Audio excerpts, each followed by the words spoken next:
Some say that alongside this see-it-to-believe-it world is the shadowy realm of the supernatural. Sometimes the residents of that dimension touch us, and in one moment, our lives are changed forever. America's Lady of Supernatural Thrillers, Mary Ann Pohl, is your real Ghost Chatter host. On this podcast, you'll hear stories by real people who have seen real ghosts. Once in a while, Mary Ann will podcast a tale taken from the genre she loves best, the supernatural. Welcome to today's Real Ghost Chatter episode.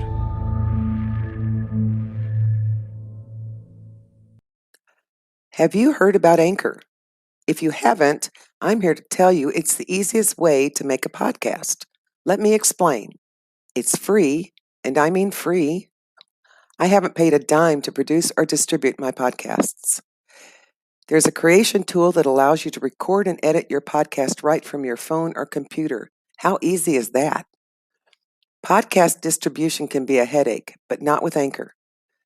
Anchor distributes your podcast for you, so it can be heard on Spotify, Apple Podcast, and many, many more. As a bonus and not an obligation, you can make money from your podcast with no minimum listenership. Anchor has everything you need to make a podcast in one place. Download the free Anchor app or go to anchor.fm to get started.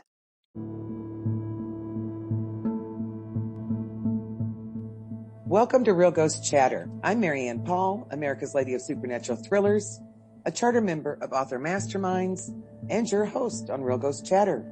Today, Rosella C. Rowe is back to share her experience at the Benton Farm in Walton, Kentucky, and to give you some more information about Benton Farms and how you might be able to participate there. I just want you to know she's a ghost hunter, as you may remember, and a paranormal thriller author of the novel The Haunting at 2095, which is based on a true story. And she is currently working on 911 Emergency, which we don't know if it's fiction or nonfiction, supernatural thriller.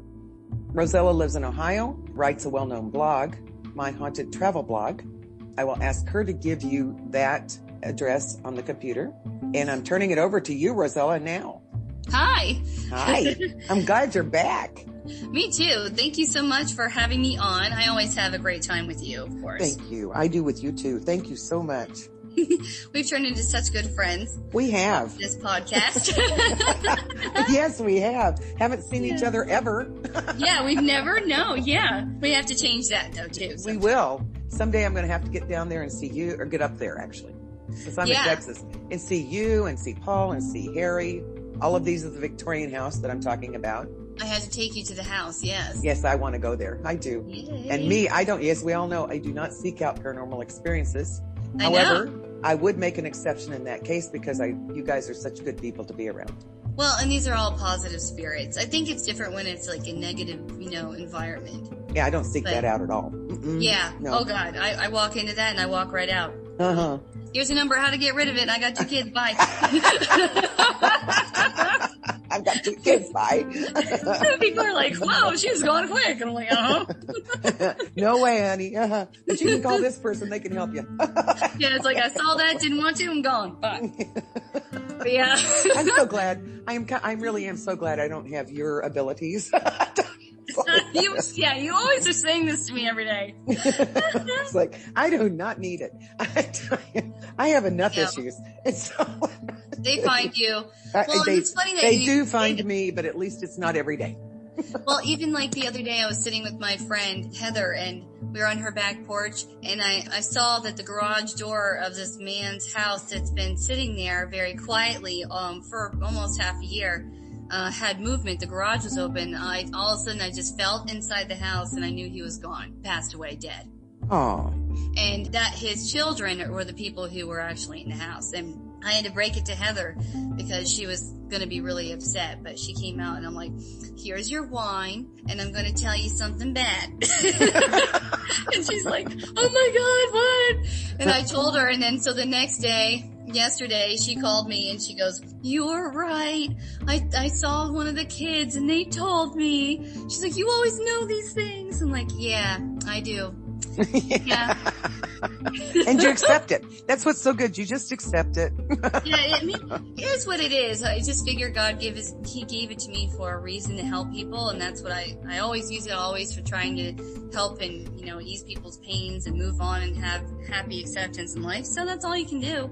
I agree because, people are going to pass from the earth whether they want to or not. And whether we want them to or not. And it doesn't matter how old. You know what? I'm getting older. The older I get, the younger I feel like this age is. So literally, when somebody's 95 and we all say, hey, they lived a good long life. Well, they did. Yeah, right. But when you're 95, you're going, man, I can't believe it's over so quick. You know what I mean? Yeah, that's true. Yeah, but it's still, we're all going to do it, and it's a matter of accepting it. Yes, you're right. I think that acceptance is the key to life. I always say that. And, what else can you do? You can't.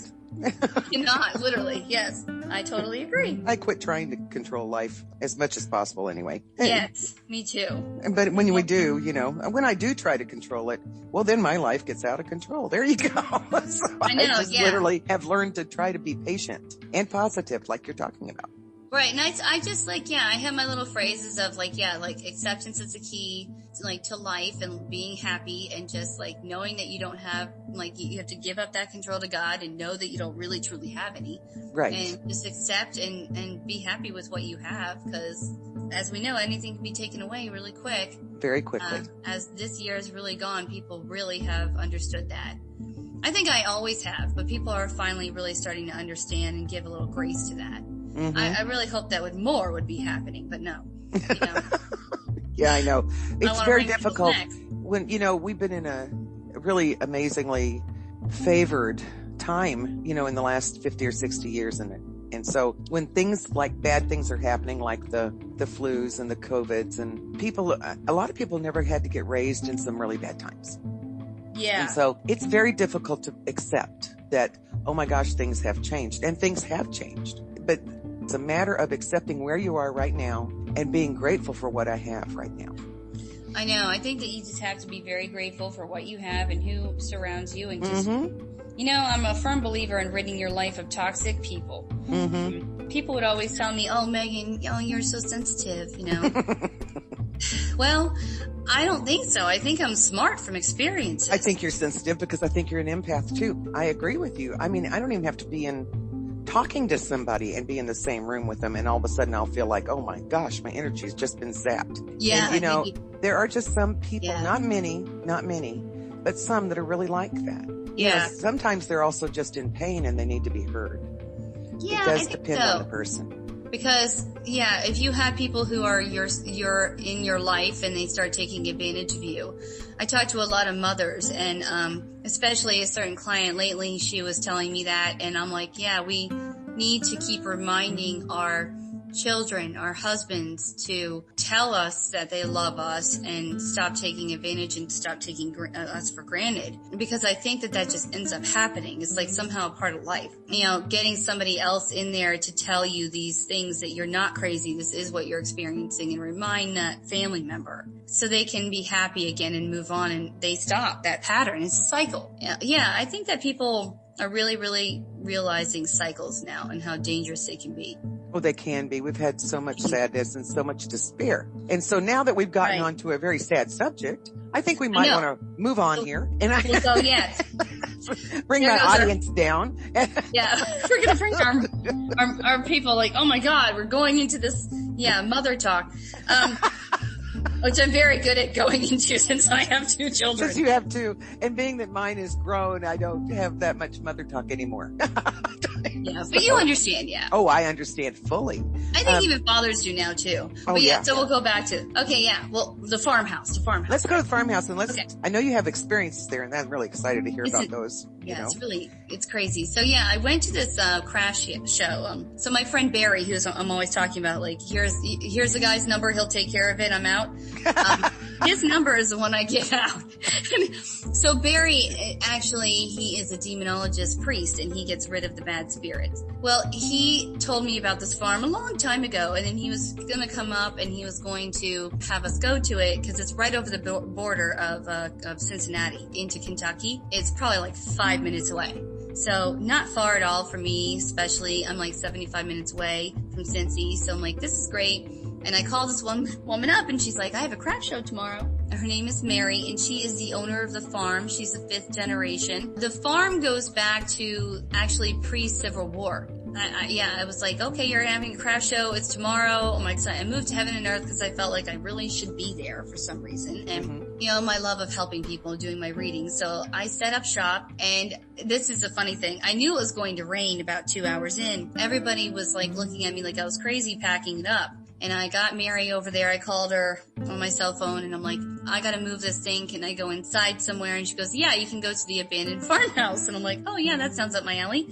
But so I go in, and I'm like, oh, like this place, it's Barry written all over it. And I was just like, this is why he likes this place. Oh my gosh. So yeah, it's very, very weird place. Like there's good and bad in there, and I just tried to stay very far and ignore the bad as much as I could. But yeah, it's very interesting because if you want a paranormal experience, this is your place to be. I was doing readings the whole day, and over my shoulder, this is what I saw. I can make this up if I tried. Yes, I'm a writer, but I'm going to even say I'm not even this good.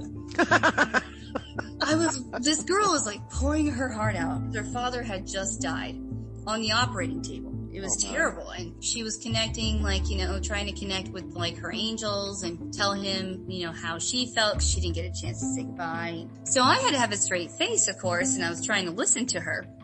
Behind her was this like stairwell that kind of wound in an L shape, like around, basically it followed the wall down. So from upstairs to downstairs, beautiful stairwell and gorgeous. And well, on the banister, this is what I saw on the banister.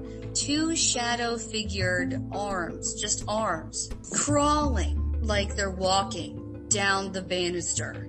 Oh my. And they went all the way from the top to the bottom, and then it stopped, and I still saw the arms, shocked about what I was seeing. So, I mean, I just didn't even make a sound. Just froze and just was trying to listen to the girl.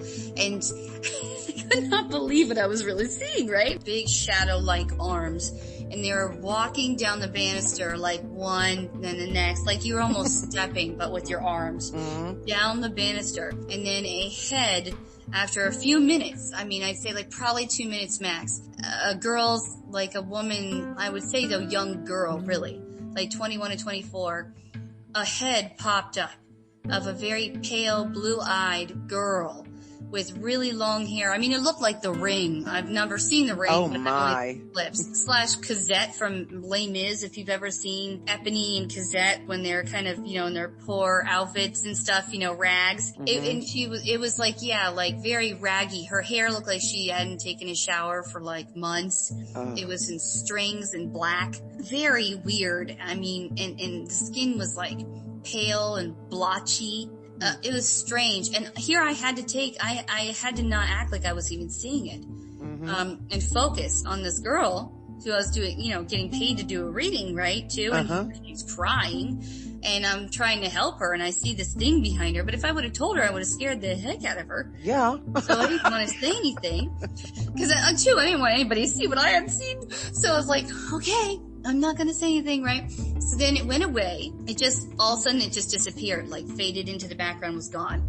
And I'm like, okay, phew. Well, an hour later, I heard footsteps in the kitchen.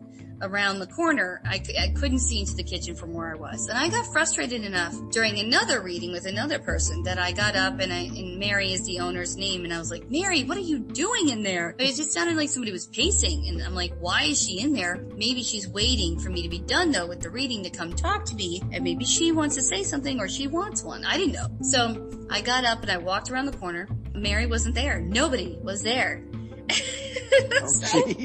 And I had been hearing it for a while, and I mean, for me to get frustrated enough to stand up, it took a lot. I mean, look what I had to deal with before, and I didn't even break my concentration. So I'm like, okay, this was really making me aggravated. But yeah, so during this event, it's April 24th. It's in this, the old farmhouse. It's haunted as heck. Basically, it's known to be like its attic is really haunted, and Mary has had a lot of ghost hunters in there that's had like overwhelming experiences of objects moving, to seeing black shadow blobby kind of figures move around.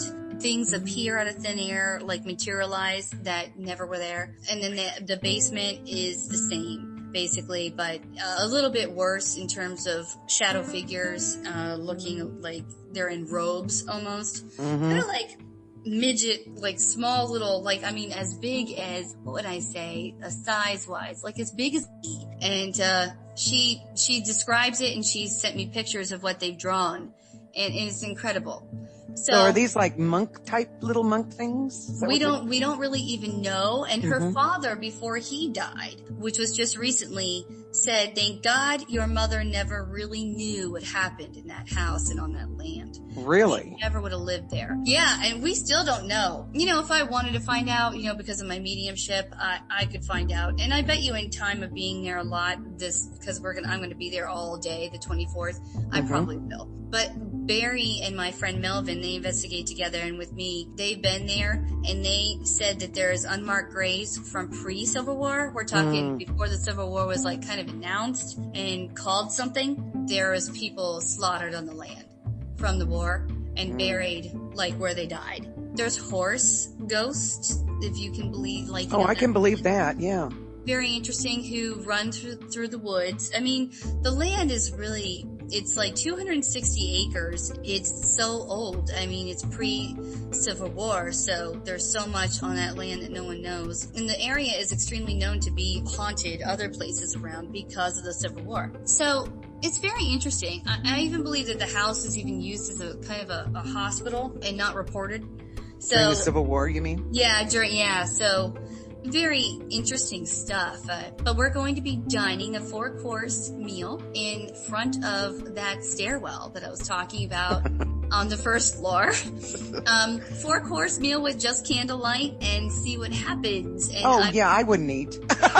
I'm going to be pretty terrified. Mary's like, well, what are your allergies? And I'm like, I don't know if I'm going to be able to eat anything. And with all the messages I'm going to be getting, and I'll just kind of go around the table like, this person's with you, this person's with you, and this is what I'm feeling. And then I'm going to talk about my experience as a child to basically 30 years old, of being an adult, of what I've learned and how I knew I was a medium, and how this experience changed my life. And then whoever wants my book, I sign a copy of the book, and they buy it. And then we're going to go do a paranormal investigation in the attic, the first floor and basement. It's going to be very interesting, to say the least. It's $150 a ticket, and people say, oh, it's pricey. But I mean, if you are going to a 4-star restaurant or whatever, and like, you would be paying $75 probably to $150 a person anyway. So this includes your whole meal, your, paranormal experience, and your reading with me, which, could be up to $50 normally. So, you get a half an hour reading with that, and, hopefully I see you again, because I just love to help my clients with their life journeys to have positive experiences. So I'm looking at all of this positively. Now, people could be like, oh, fear, scary, yeah. But I know I'm going to see some serious stuff, Mary. I already know. But I try to look at it like, my positive experiences, I've seen some serious stuff, but people trying to just get through to you and tell their story. They're just trying in whatever way they can in their means. So I'm going to look at it like that and try to be, my Miss Positive Paranormal, like I always am. Now, did you say Barry is going to be there? No, he is not. I've asked him. Barry, he's so busy traveling literally around the country in his retirement to help people rid these spirits from their homes and lives and attachments. So he really doesn't have much time. I haven't seen him in a year. I don't think I have seen him in a year. Wow. There sure has been an uptick in this kind of a haunting that's been going on. Really, a lot of attachments and people having dreams, which usually those dreams that you, like, if you see a little girl and you're always having these dreams about a little girl haunting you through your dreams, basically, it's an attachment. It's just a demon coming through trying to pretend it's a girl. It's terrible. I have it is. One of my friends has a husband he's been suffering for his whole life with this. And he's like, well, maybe, I went to a camp or something and, picked up some ghost girl. And I'm like, I hate to tell you what this really is, but, here's Barry's number. Bye. Okay, here's so funny. I'm not going to tell you. I hate to tell you what it is. And throw the card and I'm gone. Barry loves it. He's like, oh, so yeah. Who gave my card out and threw it at you? Yeah, okay. Got it. No.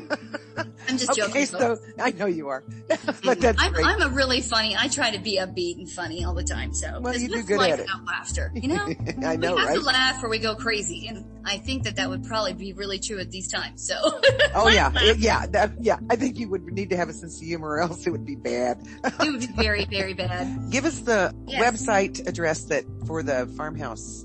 Okay, so yeah, if you can look it up under, it's basically it's called Farmhouse Dinner and Reading with Rosella, and if you look it up on Facebook, it comes up when you type that up for looking for events, or you can go to the Haunted Benton Farmhouse. So the Haunted Benton, and that's Benton Farmhouse. And then also you can buy the tickets on Eventbrite. If you look up eventbrite.com, and then you type in Farmhouse Dinner Rosella C. Rowe Medium Author Paranormal Investigation. It'll come up, and it's on my Rosella C. Rowe page. On Twitter, Facebook? And Facebook, yes. Okay. Yeah. And also I'm going to put it up on my blog soon too, now that we're kind of getting close enough. So, and my blog is my haunted travel blog.blogspot.com. And I do have one new blog up finally, because I haven't been able to write for 3 months because of my kids. Being home from COVID stuff, not having it, but just school stuff of them shutting down. We're in Ohio. So I finally got one up, folks. I'm really excited. And then I have another one scheduled in 2 weeks.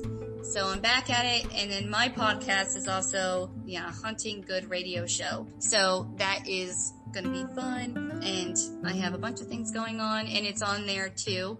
I have a podcast with Mary, and she explains stuff about her father growing up on the farm, coming here as an immigrant, and his whole life on the farm and in the house, and the things that her whole family has seen. And it's funny because Mary's like, I haven't ever experienced it myself because I just am not. She's like, I don't know if I'm not open enough, but other people always say these things. She has had a cold experience, like a cold spot experience, kind of feel like it went through her once. And when she was in the house doing an event, like letting people investigate. But she just kind of stands to the side and lets you kind of do your thing. And my friend, actually, Missy, who is a romance novelist, will be there. And she's going to be helping me as well with guiding people through the house and doing investigations. So you get to meet two authors really in one, because she's my friend just coming to help, but she's really awesome too. So I always support my friends. And of course you do. Yes, you do. My writer friends, I think I know some spiritual warfare, like thriller writer. Yeah, I think you might. You might. Yeah, the one that's blocked right now that can't seem to get any more done. Yeah, that one. Now we need to meditate about this, Mary. I know. Yeah. I know. It's always fun. It's hard when you don't feel like you have energy, but now things are opening up. I think people are feeling a lot more better. They want to get out, and it's going to be just like, just good old fun. We actually hope to have one even once a month if we get a crowd kind of, and the word out, promotion. It'll be exciting because I don't live that far away. The farm is interesting, like everywhere you go. I mean, this farm has goat yoga, like the baby goats. And you mean like the get on your back baby, that yoga? Yeah, and this actually supported the farm because the farm is like a charity basically, and she's just trying to do this to keep it for her grandchildren. The whole family has their own homes they've built on the property. Mm-hmm. It's pretty amazing, and they just support it they shear sheep in front of like visitors to show them how to take care of the animals. They milk cows. They are really big on educating children about farmland and how to farm and be farmers because we need them. Mm-hmm. And she's passionate about what she does. And you can hold the little baby goats for like $10, and it all goes to, her farm, just feeding her animals and just charity. It's awesome. And then she has a craft show that I'm going to be reading at, doing readings May 15th. Yeah, look up Benton Farm, and it's really cool. They have so much to offer, and Mary's hilarious. Always has tons of stories that are wacky, and I just love her. Like how you become friends with people really fast because you have so much in common, you don't know how, and she's just that personality. Yes, I do understand that. You're very aware of that, right? I'm very aware of that. I am. It's not crazy, but it's worth it.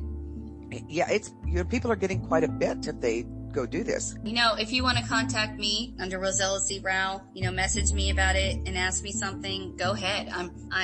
We have 6 tickets left. Actually, I think we have 5 now. And we're just really looking to have a really great time and have some awesome promotion. We've even invited the mayor of the town, so I hope that he comes. Apparently he's really into the paranormal. And we're hoping to get some bus tours in later as we build this.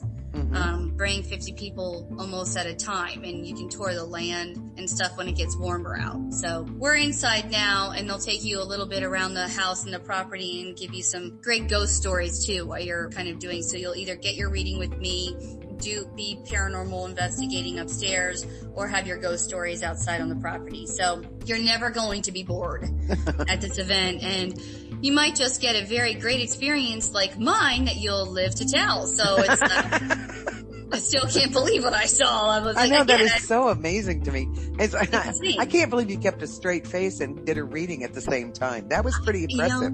Every time I think of myself as not being that savvy, I think of that moment. And I'm like, you know what? I held myself together without screaming, so yeah. That was really insane. I tell you, Mary, I really do walk into rooms and go, here is Barry's card, I'm out. I do. And I'm just like, I held myself together for that. That is the most insane thing I have. Well, I'm impressed. And, I don't know what somebody was, you never found out who was doing the walking and facing in the kitchen, right? No, I never did. Now, Mary said the whole time she thought that I was describing her mother, what she used to look like when she was young. Oh. I'm not sure, but what? It just looked like the Ring to me, what I saw. Like very lame, miserable with rags and just, I haven't taken a bath in a year. Really, really weird. It's truly freaky. If somebody tried to draw a picture of this, they wouldn't even be able to recognize what they were kind of seeing. Really? You had to sit there and experience it, I think. So it had like those black eyes? Well, actually, it had blue eyes. They were really pale blue eyes, but it was like the skin was like really pale and it's just so white, like bright white and blotchy. And the hair was black, but in strings, like how your hair gets so dirty. Yeah. It's in strings. Yeah. It was so creepy, and it just stared at me. And it stared at me for probably about 8 minutes, I'd say. Oh, you're kidding. Oh, yeah. No, yeah. I had to I was holding my breath. Because I was just trying to look like I'm really intently listening, and I was really still trying to not miss what this girl was saying, because if I did, I wouldn't be able to support what she was going through. Right. So, and this is the girl that was crying, am I right? The one that was... Yeah, she was crying. So this whole family came to me, and they were talking to me about their, basically father that just died on the operating table, trying to figure out why he had died. And I did figure it out. He told me right away. And he was there. But for the minutes that he wasn't there, this showed up. Like, it's almost like he left because he knew this entity was going to come. And then as soon as the entity came, he basically it was there for 8 minutes, and then when it was gone, he came back. Oh, that's interesting. It was really strange. Well, that makes sense though. If that was an evil type entity, but didn't sound too nice, I'll say that. It did not. Maybe they know. Mary says this happens all the time, and she doesn't believe it's evil. I don't know. I can't tell you what I really felt it was because I've seen some serious stuff. Yeah. But nope, never seen anything like that. And I don't get scared easily because I can walk in and be like, whatever, I've seen it all. And now I can really say that. Now you can really say that. Well, I don't know. Well, I do know that you have had things twirl around on your, what was it, the hanger that decided to twirl around. You've seen that now. You've seen, poltergeist activity. You've seen all kinds of things. You're right. I don't want to see what about my other house, because you don't even know about my other house that I moved from to get here. I know, I right? Here for three years. Yeah, we had a really bad situation that we had to move out. So that's a whole nother kit and caboodle story. But I have seen some serious stuff, but that was wow. And then I had to tell Mary. I didn't even know how to approach somebody who I just really met and who had been so kind to move me into this house. And this, I'm like, this storm is coming. Nobody will believe me, but I got to get everything down and we got to hurry and we got to move. And she was so kind. She's like, hey, you're the medium. I understand. It's fine. And we brought me in, and right as we brought me in, just huge giveaway. And I'm like, all these people who I warned around me, don't say I didn't warn you. I did. And I'm like, yeah, oh, it's not coming yet, right? And Mary's like, I just believe you from now on. Yes. And she's been so supportive and sweet. And this other woman, Debbie, who also tweets out and posts, they're so supportive of me. Awesome people. And I just want to help their farm and what they do as well. They have you could go here and have any kind of experience. I mean, people are walking around just telling me like, is this place haunted? And I'm like, oh yeah, it's haunted or whatever. Oh, I thought so. I felt weird, and you just don't ever really know if other people feel it too until they say so. I know. I remember when we first talked, I don't think you were as comfortable telling people you're a medium as you are now. No, I'm not. Yeah, I was not. You were really not. And right now it's just, at least you've accepted it and you're working toward helping other people with it. That is really admirable. I figure it's not about me. I try not to have my neighbors even know what I do, that kind of thing, because judgment is mine. But I think that stems from that Catholic guilt that I grew up with, and getting a little lost along the way. And nobody likes to be ridiculed or judged. So literally, I try not to do that to anyone, and I would pray that nobody will try to do that to you in Jesus' name. We are all here, and we are all here with different gifts. And so, well, and I believe in lifting people up and utilizing the gifts God gave, no matter what they are, and supporting people in their any kind of time of need, because that's what we're here for, to share and care, be together, because that was what He intended. So we should do it.